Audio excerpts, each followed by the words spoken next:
Is going on YouTube? How we doing? PPS back. It is past the prop Sunday show. Week 13 is upon us. We got some great games on the docket this week. Join as always by my guy Stu. How you doing, my man?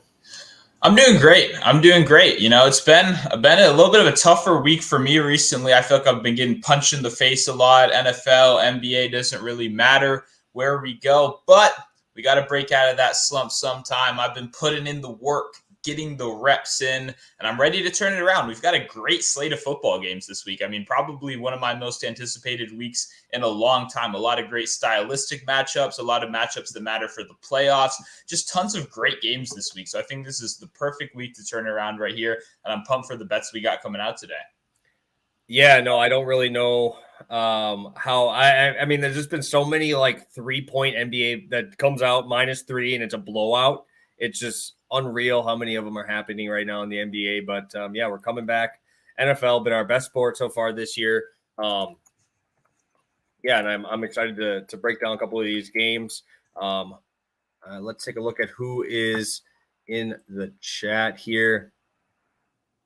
Got Terrence in here. We got Turbo. Johnny, welcome, my friend. And hopefully, yeah, we can keep some winners coming along the way. We talked a little bit about already, just initiated, just like talking about the good games already.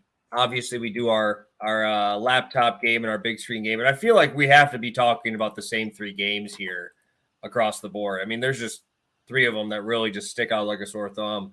Do you want to touch on those ones first?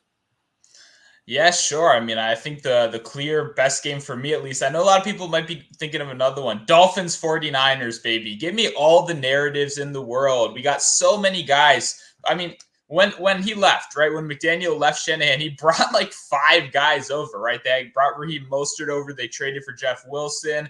What's that? River Craycraft, special teams player. He did good last week, bro. He did really good last week.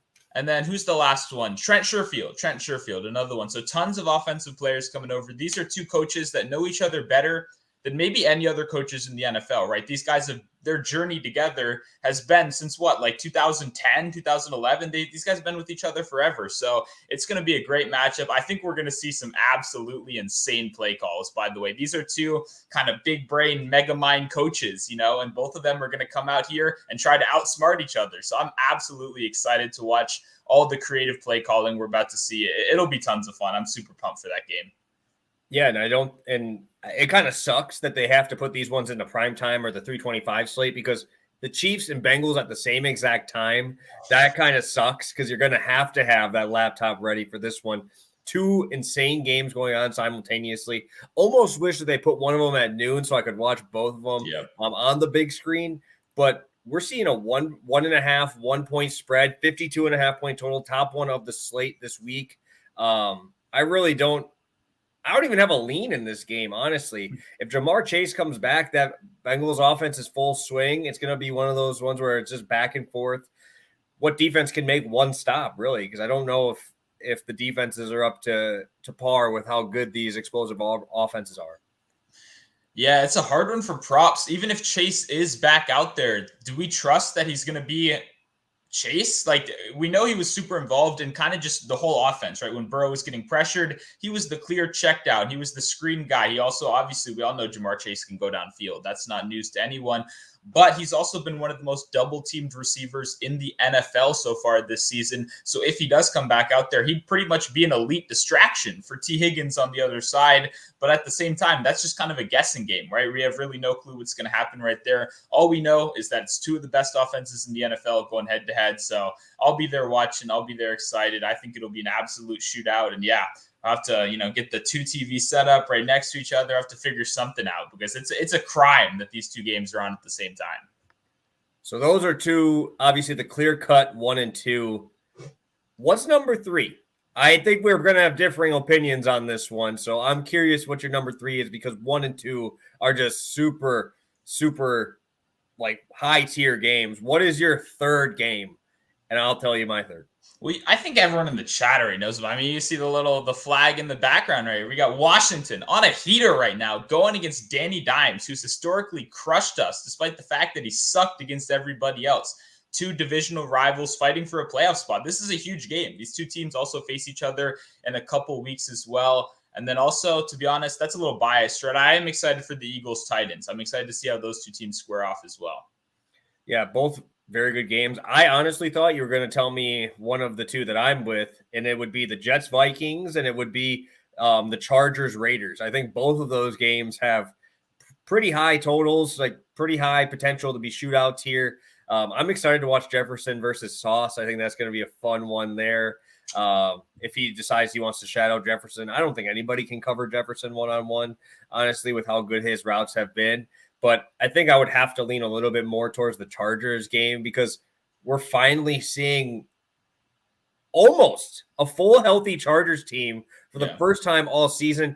If Mike Williams plays, I expect him on a snap count because that ankle has just been crazy. But now Keenan Allen's full strength, coming and playing almost everything, single snap last week. That was really good to see. But I think that game has shootout potential as well. So a lot of divisional games that have a chance to really pop off.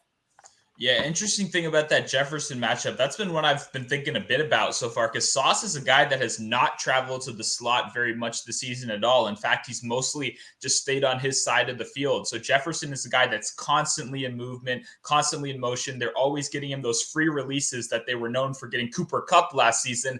I'm not sure anyone's going to be able to guard him. Additionally, last week, he saw an insane double team on 48% of snaps. And he had 119 yards. It's Justin Jefferson. He's the best wide receiver in football. I was going to say it's not even close. I like Tyreek Hill a lot. We'll get to him a little bit later today. It still might not even be close. Justin Jefferson's operating on an insane level, and I think that has to continue this week, no matter what Sauce Gardner's going to do. The only thing, he might tackle him like 14 times, and we get like 3 pass interference calls because if you watch Sauce tape a lot like I have, this guy – he gets so they give him a lot of breaks. He's a very physical corner, and that's a pretty generous way of saying it. So I don't know if that physicality is going to translate against a real shifty guy like Justin Jefferson, but should be a fun week to see how those two teams square off. Yeah, I mean, I'm going to be on the other side. I'll be on Tyreek, obviously. That man's made me too much money to not put him as my number one so far. He's just been making me too much. Like Jefferson, I've made some on, but I mean, Tyreek, I believe, is 4-0 for your boy here this year. And hopefully he continues to put on a torrid pace because obviously I have him in fantasy as well. Let's pop in the chat, see who's all in here, and then we can kind of get it rolling here. Got to get a tweet out as well, get some more people in here. We got 15 of you guys. We appreciate you guys popping in right away. And let's check it out here. We got Andrew, first time joining us. Thank you so much, man. We appreciate you jumping in on your Friday afternoon. The plays will be coming shortly. If you have questions, drop them in the chat. You know what to do. Terrence says if Stu looks cold today, you know the bets are coming in hot. I really like all 4 of these plays that we have today. Yeah, not really much to complain about. There we got Steve, Jeff saying divisional unders. I mean, the thing is we talked about that with Vaughn, but some of these divisional games are just huge totals, like 51.5 on that Chiefs one, right? There's some of these games that just are crazy high numbers. So I could definitely see some unders, but still could see 50 points in there and be at that under. Terrence is leaning towards Jets and Vikings. Yeah, dude, I think that's going to be a great game as well. I think it's only like a 3-point spread. And then Crumb, 8-6 Keeb. I know. I'm excited for college football as well. I think it's just going to be a fantastic weekend to be a guy betting on some sports here. So let's get it rolling here today. I will kick it over to you for your first play here, and then I'm going to get this tweet out so we can just some more people jump in here quick. Sounds good. We're going over to TJ Hawkinson over 4.5 receptions at -120 over on BetMGM right now, playing this one for 1 unit. I have to say, I did just talk a lot about Justin Jefferson. I hyped him up, how great he's been this season. And I think that kind of works well with this bet right here. I don't think that these two players being great players is mutually exclusive at all, right? Jefferson having these amazing performances makes it so you really can't commit that much attention to a guy like TJ Hawkinson, despite how good he is, right? If TJ Hawkinson, like if he's still on the Lions, he's probably going to see consistent double coverage. You're going to see safety help over the middle all the time. Guess what? You can't have those safeties everywhere, and they're going to be focused on slowing down Justin Jefferson in this game. I think TJ Hawkinson comes out with one of the more, favorable matchups in this one. The Jets' defense has been really good this season, too. I don't want to overstate that. The Jets have a very, very strong defense so far, and You know, it's one of those situations where he's been facing some pretty solid defenses before this. I know he got Washington just a couple of weeks ago, which he cleared this number against. Washington's been one of the best teams against tight ends this season. He ended up with 9 catches in that game for 70 yards right there. Hawkinson's been good since he came over.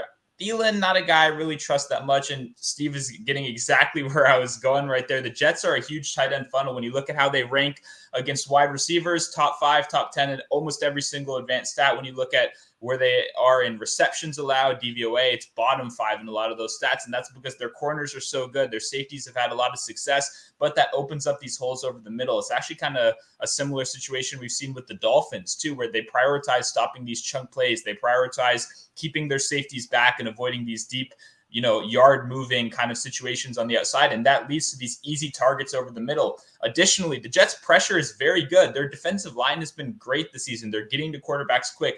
We know Kirk Cousins, we talked about this all the time, terrible under pressure, one of the worst quarterbacks under pressure in the NFL. And that's even compared to guys like Davis Mills, low-level quarterbacks. He's in that tier when he's consistently under pressure. Look at TJ Hawkinson's ADOT, 6.6. It's dropped almost 2 points since he moved over from the Lions. He's in much more a check down role. He's the safety blanket in this one. He's hit this number in every single game since he came over. I expect him to continue to serve in that role. And I think this is a great matchup for the Jets. I guess the Jets are a great matchup. Great matchup for Hawkinson right here. Jefferson, great. I love the guy, but he opens up plenty of opportunities. Also, Thielen, on the other hand, is a pretty tough matchup on the outside as well. I think this is a perfect spot for TJ Hawkinson to put up a nice 6 for 60 game right here. Yeah, I love this spot. And actually, this actually leads perfectly into my other guy here that I'll be going to here. I'm going to a guy who's been just an absolute wagon for us. Not pushing Tyreek Hill numbers, but we'll take it. We'll take what he's been giving us. 35% target share since TJ Hawkinson has left. That is fantastic numbers there. We've seen him have 76 yards in every single game since then, right? We're seeing targets like crazy right now, right? 11 targets against Chicago. We have 8 targets against the Giants, and they won that one. So all they did was run the clock that whole fourth quarter. And then obviously last week, everybody saw him on primetime cooking every single guy from the Bills for 9 and 122 with a touchdown there as well. I love this matchup because we've seen Jacksonville face off against pretty mediocre wide receiving corps. I'm not going to lie. Like, it's been pretty brutal. And I kind of want to just go into teams that actually have a competent number one receiver, right? We're going to say we're putting Amon-Ra in a number one receiver role because that's what he is. 35% target share. We're talking about 30 being elite of the elite. And now we're seeing 35% for him. Every time that Goff is in any sort of trouble, that ball is going to Amon-Ra. And let's just take a look at Jacksonville's last times facing off against number one receivers. All right. You can't really do anything with Houston, right? You can't do anything with New York. You can't do anything with Denver, right? Because those are just absolutely awful. And they're in the middle of pack allowed to wide receivers in terms of yardage. But those teams will definitely help out those numbers, right? When you're facing off against Davis Mills, you're facing off against Daniel Jones and all these guys. Vegas, right? We just saw Devontae Adams go for 130 and 2 touchdowns on 10 catches, right? Then we head to Indianapolis, Michael Pittman, 13 catches for 130, right? We'll put him in the number one receiver role there. AJ Brown went for 96 on these dudes. Then I'll even lower the bar even more. Joshua Palmer was the number one when they faced the Chargers. He went for 96 yards on these dudes. Every single number one receiver that has faced this Jacksonville team, I'll say alpha wide receiver, whatever you want to call it. I'll even put Joshua Palmer in the alpha range because that's how bad this defense is against number one receivers. I absolutely love Amon-Ra. I'm assuming we're going to see another 10-target game here. And he's been awesome after the catch. We saw it on Thanksgiving. Everybody in the world kind of got to see it. But we've been seeing that all year from him, right? Short, quick passing game, but he's able to make people miss. Makes the first guy miss. We're getting 20 yards a pop on this. I'd be surprised if he doesn't get 7 to 8 actual catches in this game. I know his line's like 6.5 at like minus 160. Yeah. So I'm expecting Amon-Ra to be great after the catch. I love him this week. Absolutely love him. Yeah, a little spoiler alert. I came in here before the show and I was like, you know what? There are 2 guys I really like today. I like someone I'm talking about in a couple minutes. Not going to spoil that. Almost spoiled it right there. And I like Amon-Ra St. Brown. I was between both of them. I looked at the receptions first, but obviously, like you said, the minus 160 isn't great. Oh, I think this is an absolutely great spot. Everything you said right there. It's a good pass funnel matchup, right? Jags have a good defensive line. They stop the run. And also, let's be honest, Jamal Williams has not been the most efficient guy in the world. DeAndre Swift's only playing like 30% of snaps out there. So he's barely, even on the field, despite the fact that he is the more explosive option. And then Justin Jackson's out there too. I forgot he wasn't even on the Chargers anymore. So shout out to him for playing 25% of the snaps for whatever reason. Pretty much what that means, inefficient run game going against a pretty good defensive line. I think there's going to be plenty of checkdowns. Amon-Ra St. Brown also very active in the screen game so far this season. Jags have one of the best quick pressure rates in the NFL this year, which means they're going to get to Goff. And we know Goff is another guy, not great under pressure. I think Amon-Ra St. Brown is going to be a huge beneficiary of all those short yardage passes, those checkdowns. Like you said, he's been so good this season. This guy hasn't seen 8 or less targets since his rookie season. He's just so good. Early rookie season, too. I believe week 6 is the last time he saw less than 8 targets. So just an absolute monster. So consistent, always there, very dependable. And once again, we talk about this all the time. No Hawkinson anymore. Who's he competing with? Khalif Raymond? Is he going to have 7 targets this week? I don't think so. Josh Reynolds doesn't even play anymore. He's out there for like 10 snaps a game. It's the Amon-Ra St. Brown show. They're going to have to pass in this one, and I think this is a smash spot as well. Yeah, and I just want to something you'd mentioned about the defensive line for the Jaguars. We talk about Detroit all the time in terms of how good that offensive line is. Only a 10% pass block advantage and a 1% run block advantage. So it's going to be extremely hard for them to run the football on these guys. And I think that's important because we always look at Detroit and they're always in the green, like one of the top teams in rushing advantage against the defensive line. Jacksonville is tough. They spent a lot of draft capital on that defense, and they're tough to run on. So I definitely agree. And I don't know did you see the stat of all of the distances of Jamal Williams touchdowns this year? I have not. I'm assuming it's like half a yard though. Yeah, I think 10 of them were under 5 yards and 8 of them were 1 yard runs. So wow. Yeah, not the most efficient. I think that's a very simple thing to say on those. Yeah, no, I completely agree. And I mean, I'm not the biggest Swift guy in the world, to be completely honest. I see a lot of Twitter people. Swift is also really inefficient, too. If you look at his numbers, if you look at the film, he just happens to break one runoff for like 50 yards every once in a while, and it evens it out. Same with Kenneth Walker. If you look at Kenneth Walker's game log, the guy runs like 14 times for 17 yards and breaks off a 50-yard run. So, yeah, 1-1-1, yeah. It was something like, I'm not even kidding, it was something like that. I think he had 150-yarder. And that was it. So, let's get to some questions. We got some questions coming in. We appreciate all the questions you guys got for us. We'll get to all of them here. Steve talking about Moreau over 32.5. I believe we both follow a guy, I think, who posted about Moreau. Did you see that article about how they faced Kelsey twice. They're facing like pretty good tight ends.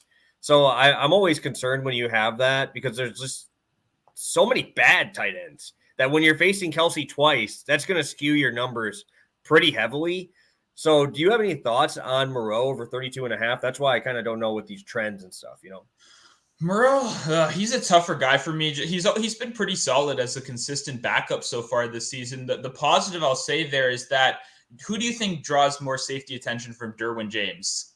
Travis Kelce or Moreau, right? Moreau is not going to get the same kind of double coverage, not the same kind of special attention from Derwin James. He's probably going to be much more focused on slowing down guys like Austin Eckler and supporting the passing game against Devontae Adams. So I do think that Moreau won't take just like he won't have the same kind of volume as Kelce, he won't also have the same kind of opposition defense trying to slow him down. So I think the volume should be there. I don't love betting on this guy. Foster Moreau's like the perfect 4 for 25 kind of tight end that catches a bunch of 5-yard checkdowns and has absolutely no yak ability. But I still think the volume should be there, especially if they just absolutely double Devontae on every single play.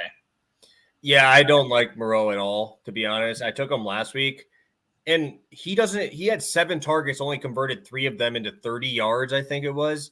So that's like absolute max volume for him is that type of game where you get 7 targets. But all of those dump downs are just going to Josh Jacobs. They're just dumping off to Jacobs every single play if he doesn't look at Adams. Like at the fourth quarter and on, I don't know if anyone else got targeted but Josh Jacobs and Devontae Adams. Nobody else even got looked at. It was the same as last night when you look at Stephon Diggs, right? There was people open. but it's immediately looking at the one. And if he's not there, it's going right to the running back. That's exactly what happened in their last game, and I expect that here as well. I don't expect a 7-target game. He's been inefficient with the targets. And like I said, with some of these, like just what I talked about with Jacksonville, right? They haven't played a number one receiver they've played like 5 of them this whole year, right? So their numbers, they're middle of the pack against wide receivers. Doesn't mean they're good against them, right? And that's the thing with the Chargers.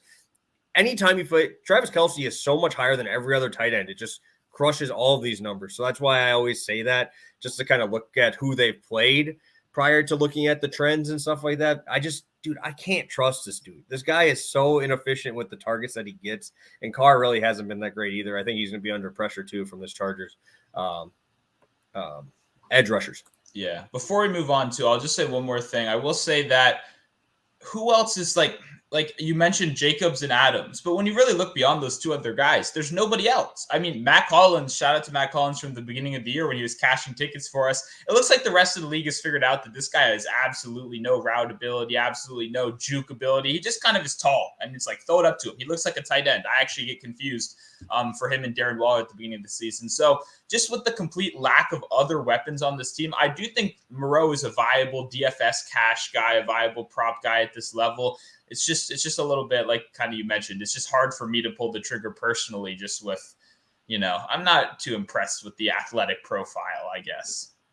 Yeah, and dude, I just can't trust Derek Carr either, dude. It's just like there's all these guys I don't want to trust with my money, and a lot of them are in this game, right? Derek Carr, I don't like trusting with money. Moreau has taken my money more times than I can count as well, but yeah, no, it was just. I remember I watched the end of that game, and Carr looked nowhere else but Devontae Adams. He was double teamed, and the ball immediately went down to Josh Jacobs. Josh Jacobs had 7 targets. Devontae Adams had 11. Like 18 of your targets, 13 of your receptions. So over 50% of your completions are to those two guys. And where's Amir Abdullah coming from, dude? Like, what the hell is going on here? That dude's got like multiple catches in the last 3 games. It's crazy. Crazy. Hey, Amir Abdullah's great, okay? He's just living his life. Perfect check down guy. He's like the perfect 2 for 13 every week. All right. We got a couple quarterback questions here. We'll start with MSA bringing in her thoughts on Mahomes and Burrow. Huge numbers. I always like going on the overs with Mahomes, even if they are high, especially in a game like this. I mean, truly, how many times do you think they're going to run the football in this game? I would be surprised if it's over 10. Yeah. I don't really have a strong take on either of them. I feel like this is just going to be a shootout. So I think both guys probably have pretty good games. I don't have super in-depth analysis, I guess. I would be a little bit more worried about Burrow. Mixon is likely going to be coming back now, which does play a part. Normally the strategy against over the last couple of years, this isn't what the Bengals did last year, but the strategy over the last couple of years has been, let's keep Mahomes off the field. Let's run the ball. Problem, Joe Mixon actually hasn't been very good at all yet this season. So I think I would lean over on both of these guys. For sure.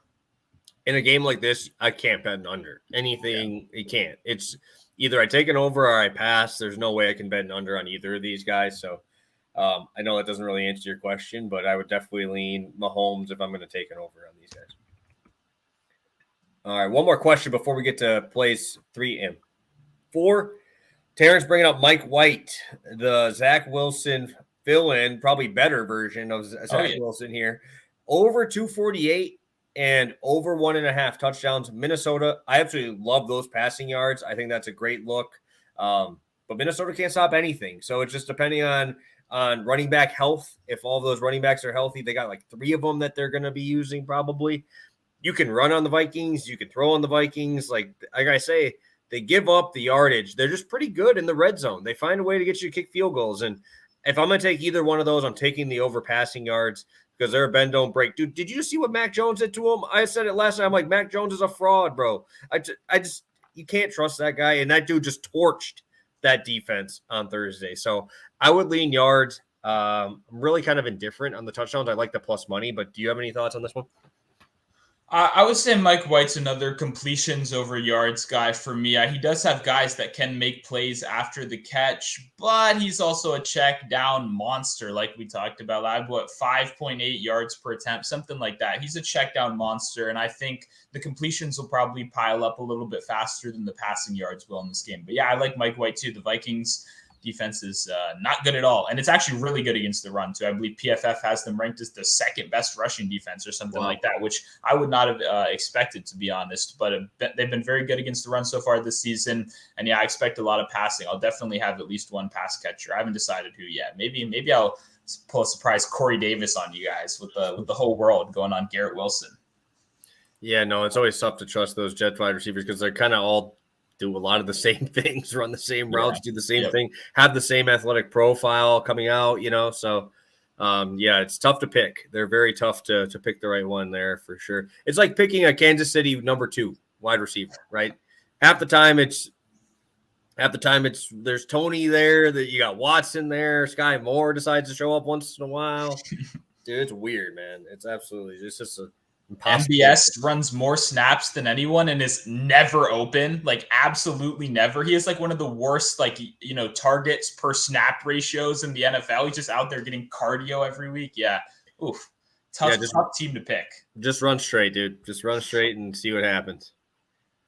All righty. Let's take a look here at our second plays. Again, we didn't plan this to be correlated. Don't think that we did. But let's take a look at yours, and obviously I will happily bet this play with you. Oh, yeah, we're going Tyreek Hill over 90.5 receiving yards. Almost spoiled this one a little bit earlier, but I love Tyreek this week. He's been my first lean since I first looked at this slate and I first looked at this game. You can pull out a lot of stats. I obviously did the notes earlier talking about how great Tua has been. If you look at all these advanced numbers, completion rate over expectation, if you look at DVOA, if you look at EPA per play, if you look at EPA per play under pressure, if you look at EPA per play in clear passing situations, Tua is number 1 in almost every single one of these categories, obviously running one of the most efficient offenses in football.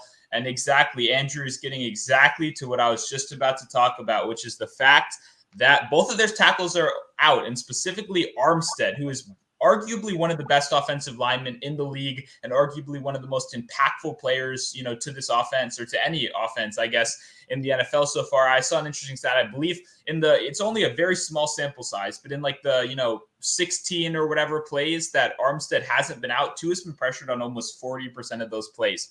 What does that mean you do? How do you adjust to that? How do you adjust to Nick Bosa rushing you every single play without your best offensive lineman protecting you? I mean, Austin Jackson's also out. He sucks too, though. So, that's a wash. I don't really care about that.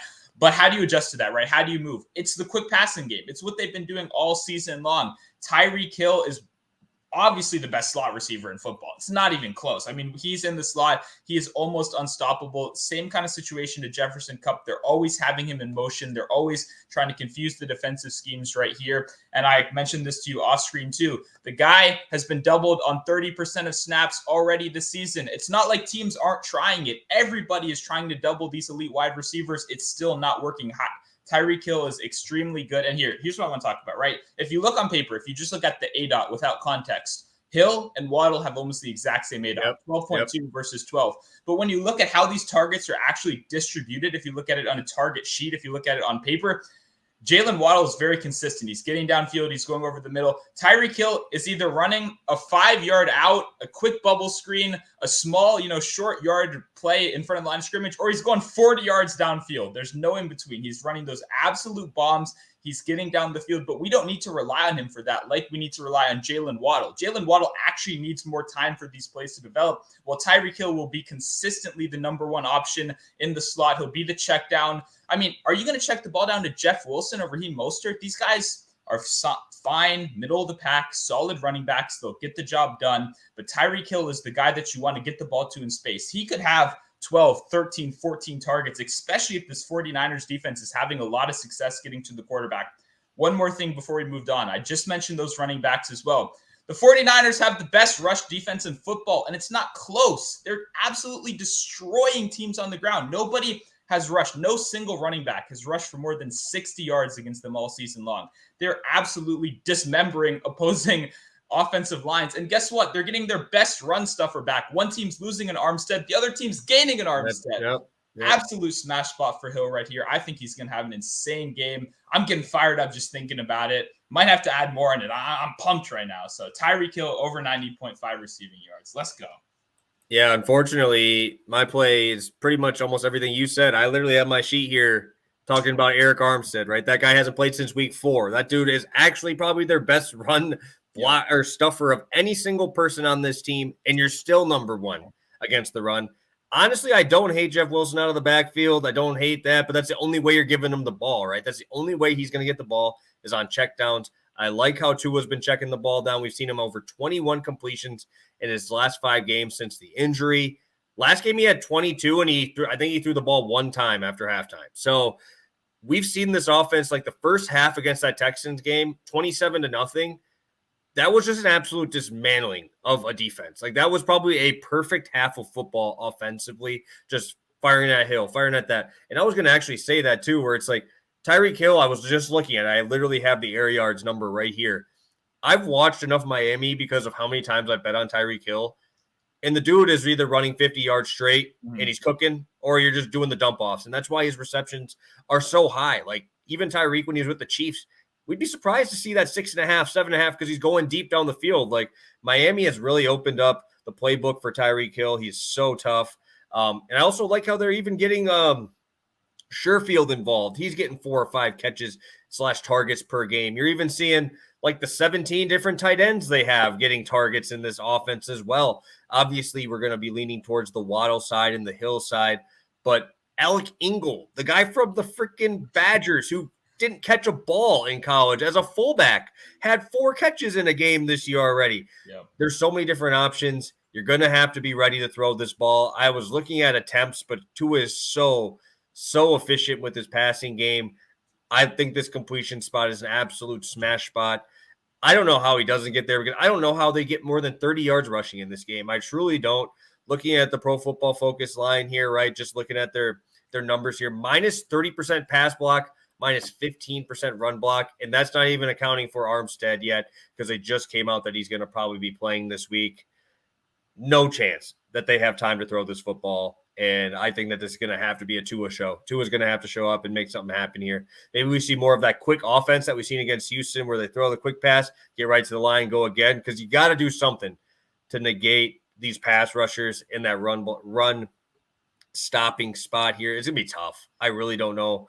But guess what? If I'm going to have a guy who's going to get it done for me, it's going to be these coaches that find a way to get everybody open that they want to get open. Tyreek having a big day today, I definitely agree. Sign me up, 2 over 22.5 completions, minus 130. I was honestly looking at this, and I was thinking it should be 24.5 to 25.5 easy. I can't believe they're giving me the spot. Yeah, no, absolutely love Tua. Very similar reasoning for both of these guys right here. I just think they're going to have to get the ball out quickly. Exactly like you said, that defensive line is scary. I'm excited to watch these 2 very elite units, face off head to head, but I think I might have mentioned it briefly, but Tua, when you look at how he is again under pressure, according to EPA per play, he's the best quarterback in the league under pressure. So it's not like it's one of those situations where he's not used to getting blitzed. Even if he has guys in his face, he's just going to turn to those checkdowns, that quick passing game. And it's what this offense does best. The 49ers are going to have a good game plan, but so will the Dolphins. These 2 teams know each other very well. And I have a strong feeling the game plan isn't going to be give Jeff Wilson 16 carries. I don't think that's going to be the game plan. If you think that, I'll take some wagers on that. Anyone in here, I'm open to it. Raheem Mostert too. I'll throw him in there also. We can do the combined if you want. But yeah, I think it'll be the Tua show. It'll have to be the Tua show. And yeah, I'm pumped for this game. And one more thing I want to mention about the Tyreek too. If you look at the game logs over these last couple of games, the 49ers have not been good against the slot receiver whatsoever. Greg Dortch, 103 receiving yards, led the team. DeAndre Carter, 65 receiving yards, led the team. Juju Smith-Schuster, 114 receiving yards, led the team. All these slot receivers are absolutely destroying them over the middle. Look at who's going to guard them. Jimmy Ward. We know Jimmy Ward, right? He's a good cornerback, right? We love this guy. Great nickel, great slot guy. He has a broken hand right now. The guy's playing with a broken hand. He's getting absolutely torched over these last couple of weeks. Good name value on paper, but you got to look a little bit deeper into this kind of stuff. So I'm pumped for this game. I'm super glad we're on the same page too, because like I said, I was typing this up on Monday, and my first 2 thoughts were Tua, Tyreek, playing both of those guys. So I'm really glad we kind of came on the same page right here because Oh, I'm feeling fired up, like Dawn is saying in the chat right there, fired up for this one right here. Yeah, dude, it's I just don't. You ever have that where you're just like thinking through how this game could play out, and you just have no idea how it doesn't go this way, right? When you have so many elite players on both sides, you got to get to your best guys, and you have to rely on your best players, right? And you said it there. Jeff Wilson and Raheem Mostert on that offense are like fourth and fifth options on that offense there. And one thing I did want to mention about Tua here too is there's been one game, and that was that Cincinnati game where he got partially hurt, where Tua's been under 61% completion. That's his lowest game outside of the one being hurt, right? That is unreal. And that's 70% against the Patriots hitting this number. You know, it's not like he's playing scrub teams here either. It's just this offense is just so fast, efficient, clean. Like you think about it, like when they would face like our teams, like they face the Packers or they face Washington, like it would just be up, boop, go, up, boop, go, because that's pretty much they can do that to anybody, right? Yeah. And it's just such a tough spot to try to stop this offense. It's a combination of so many good things that not many teams have. 100%. All righty. We got a couple questions here. I think this is a good one to go to. Thoughts on Tua and Jimmy G passing yards? I would take Tua 100%. Honestly, I think that the Niners game plan has to be to keep that explosive offense on the sideline. That's the only way to really stop them. And I think Jimmy G throws the ball 12 times. Exactly. I completely agree with that. I will say too, Jimmy G's number is pretty high, and that's because the Dolphins do rate out as a very, very good run defense. And I wrote a little bit about this in the notes that I posted earlier this week. They're top 2 in rush yards allowed, yards per carry, stuff like that. But when you look at some other stats like DVOA and where they're placed there, it's more like 12th, 13th, 14th, 15th in those kind of categories, which tells me it's kind of like how the Chiefs always have a great run defense on paper. Because guess what? When you're down 14, you can't really run the ball too much. And I think it's kind of one of those situations right here. I actually think this might be a sneaky Christian McCaffrey game. I've been waiting to see what the sports books put his numbers out at yet. I actually did place it first thing I did at 47.5 on Prize Picks. That's what they opened it at, 47.5 for Christian McCaffrey. He's played 60% of snaps in every game so far, and now there's no Elijah Mitchell. Are we going to trust TDP, who's been inactive the last couple of weeks, or Trey Mason, who the only reason he's been active is to play special team snaps? Are those guys really going to play the same amount of snaps as Elijah Mitchell will this week? I'm not so sure. So Jimmy G, a lot of people are just assuming he's going to have to throw the ball a lot. I'm kind of disagreeing. I'm kind of agreeing with you. I think they're going to want to keep the other team off the field. They're going to want to do those slow 10-minute drives, soak the clock, run the ball, complete passes, keep the ball moving, and keep the Dolphins on the sideline. So I kind of agree with you. Tua, yes. Jimmy G, not at 250, 200, 220, sure. 250, not in this one. Yeah, no, I know they mentioned Jordan Mason's going to get a little bit more action here. I saw that on a beat writer. I think it was from like the NBC spot. They were saying that kind of leaning towards playing him a little bit more on the offensive end. I'm just always concerned with McCaffrey's like health. I know they said that he wasn't even they said missed something severe, which is obviously I don't know how to take that. Obviously that's a positive, but like not really because it's still obviously hurting. But I don't know. Maybe they use like Mason as like the rusher between the tackles and try to get McCaffrey outside and stuff like that, and maybe in the pass plays or something. But I don't know, dude. These last couple games, just watching McCaffrey, it just looks like he just not, I don't know, just doesn't have like that crazy burst like he had, and they trying to find a way to get him in the open space. But I guess the guy, like I said, when you have guys like Shanahan, you have a guy like McDaniels, they're going to find a way to get their best players the ball. So it's going to be a fun one. Like I said, I'm extremely excited for this one. I think I'm more excited for this one than the Chiefs game, which is really hard to say.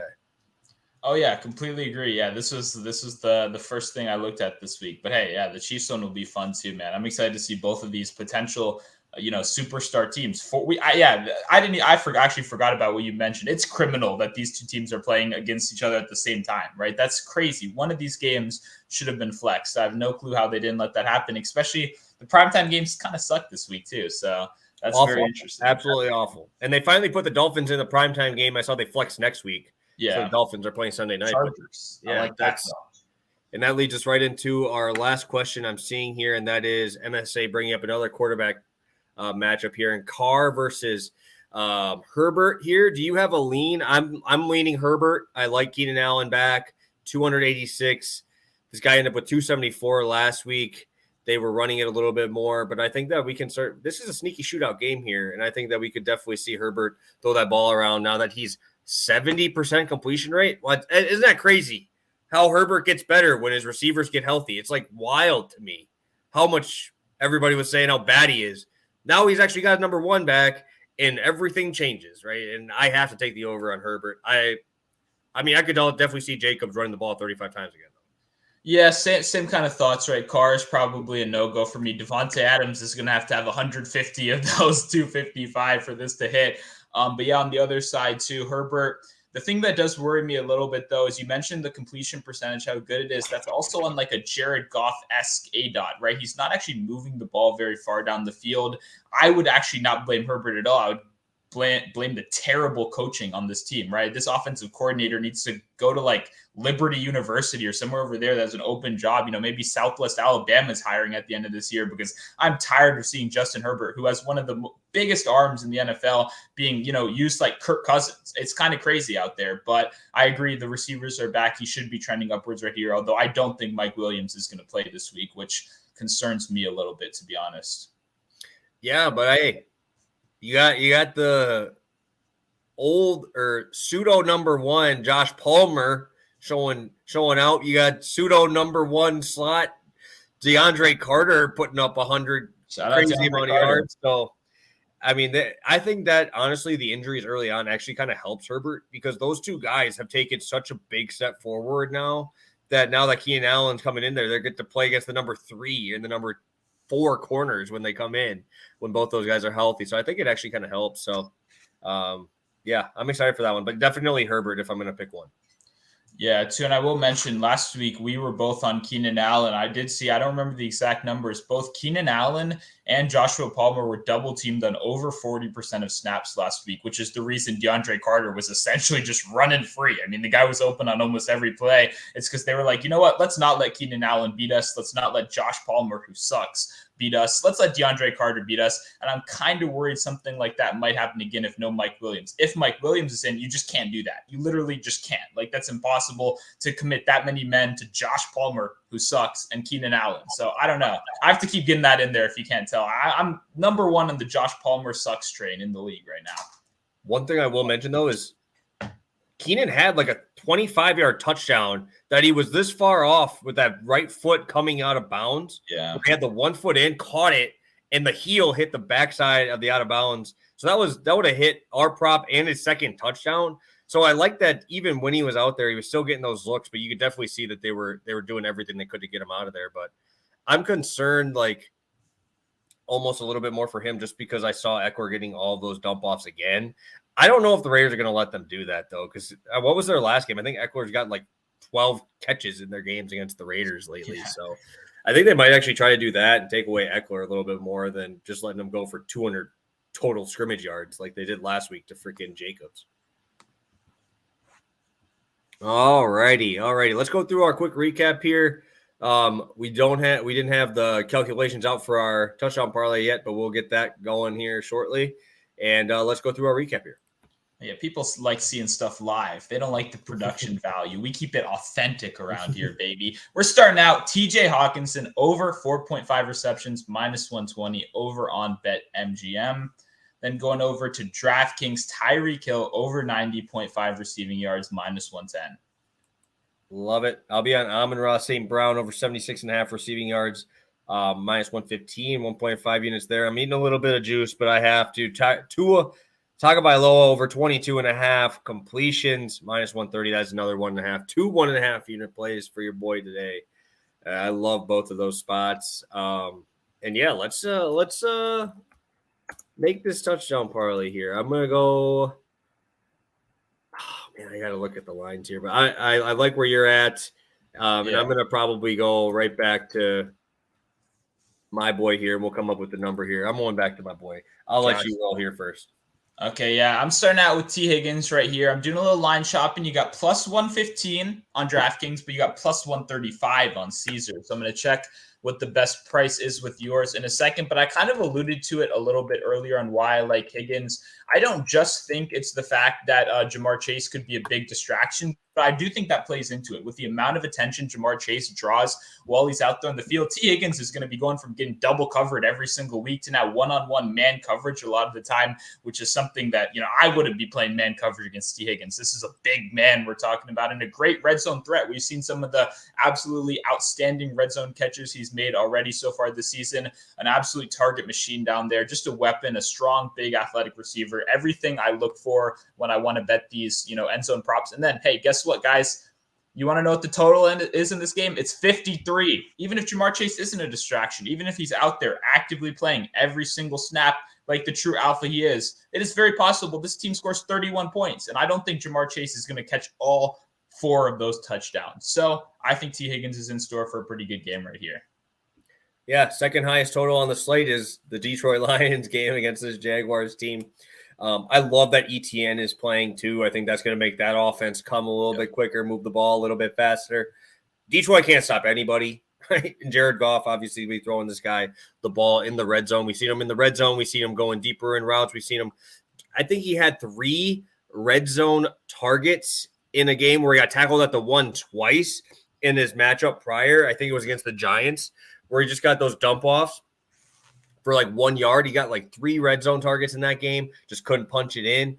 The volume is there. I mean, the volume is so high that these touchdown numbers have to come around, right? He's only got 4 touchdowns on the year, but he's already got 88 targets, only 4 touchdowns, right? Definitely see that positive regression coming through, and this is definitely the week to do that there. Absolutely love both of these dudes here, and let's whip that number out. Yep. And yeah, I agree with you. This actually reminds me a little bit of your Tyreek Hill hit from earlier this season when he was coming in with only 1 touchdown, despite some massive volume. Very similar. Amon-Ra's had a couple that I've seen just while watching the Lions where he's been just out of bounds or called out or, kind of bad throws to pretty open opportunities right there. Now no Hawkinson, who's obviously a red zone beast. So absolutely love these two guys. Plus 384 over on Caesars right here. Definitely a good combo for 2 alpha wide receivers. Yeah, and I mean, the healthy DJ Chark, right? Obviously, Jamison Williams isn't back yet, but DJ Chark ain't getting a red zone target. That dude's getting a 50-yard bomb. That's how he's scoring his touchdowns. He ain't scoring those short ones there. So love it, love it, love it. Andrew's saying he knows Higgins. So hopefully that brings some positive luck here for us. Higgins going to hopefully come through for us and get this one. We'll put a half unit on here. I'll make sure I put that in there because I know you guys – I don't put that, then we're going to have Terrence drop in like 17 units on a plus 400 parlay. So got to make sure we do that for the people so we can put it there so you can see it so we don't get you guys too hyped up to throw 5 units because of how hyped Monotone's been this show for Tyreek. But, yeah, I think that Tyreek comparison is perfect. Absolutely love both of those guys there. Let me take a look at in the chat if we got anything else here. I don't believe so. I think we got to everybody here so far. If you guys are still here, 48 minutes through, smash that like button if you could. Yeah, gotta live it up. Yeah, I can't blame you, my friend. I can't blame you. I know the only other one I remember, I think it was you or Turbo throwing a full unit on the 72-1, and we almost got there. We only like 4 total assists away. So hey, might as well. I mean, you're close. So. Stu, we're closing up shop, 49 minutes in. What do you got for the people today? We're heading on out. Ton of action for us this whole weekend. What do you got for us here? Yeah, no, I mean, obviously we have our bets here. I already have one bet out for the NFL weekend slate that I actually gave out yesterday before the game even started. Yeah, so that's one I definitely feel very good about. Tons of great games. And honestly, we've done this show. I think we have some great spots. There's still tons of games that aren't even out yet. There's tons of spots that I've been looking for, waiting for, ready to fire on that they haven't posted quite yet. So as we get more and more props, I know both you and me will have more stuff out over on Twitter. Obviously you can, so there we go right there. And then also for me, it's a good college football week, man. College football props are going to be fun. I actually did my college football prize pick show just a couple hours ago. So that's already up on YouTube. I retweeted that on Twitter, so you can go check it out. One of the props is for tonight's USC versus Utah game. I'm so pumped for that game. I mean, if we're talking about a 53 total, this total's at 70, baby. We're going to get some offense. Sparks were absolutely flying in the last matchup, so I'm excited. I got some good bets for that one as well. Yeah, I'm pumped for that one. Obviously, I'll have a bet in there. I'm sure I'll probably put that. I still got to do my article yet. I still got to do my YouTube play of the day video yet. I still got some stuff to do yet today. And kind of get to walk the dog yet. We got a lot of stuff to do yet today throughout. But yeah, I have a soft spot for my boy Caleb Williams because he was my stat hero quarterback for the lineup that got me into third place. Holding on, this is the last week, holding on to that third place free Vegas trip. So hopefully we can hold on there. So Caleb Williams has a spot in my heart because of that, going off for like 470 passing yards and 4 touchdowns. The dude is unreal. Definitely should be getting that Heisman look there. The dude is just putting up unreal numbers. First year in that Lincoln Riley system makes me really scared for the future of what's going to be happening in that program because I know there was a lot of skepticism there too. So we appreciate all you guys for staying in there with us. Again, if you have questions, you're not in here live with us, drop them in there. We have been getting to a lot of questions that are dropped in the comment section after the show. We do our best to get there. Also, DM us over on Twitter. We have a ton of stuff coming out. If you don't know, if you're more new into it, right? If you're just getting into it or just finding us, we might have our weird slang terms we use on a lot of different things because we've been doing the show for almost 2 years now, or a year and a half now. So we kind of get comfortable in how we're saying things. So if we say stuff that you haven't heard before, make sure you ask because we'll definitely get that to you. Because we got that Washington DC slang and the Green Bay slang over here. We talk a little bit different. So we appreciate all you guys for tuning in. Again, gonna crush this week. I have a great feeling about this week. And again, if you got any other questions, comment below, and we'll talk to you guys on Monday, hopefully coming back with a 4-0 sweep. So have a good one, guys. Best of luck in week 3.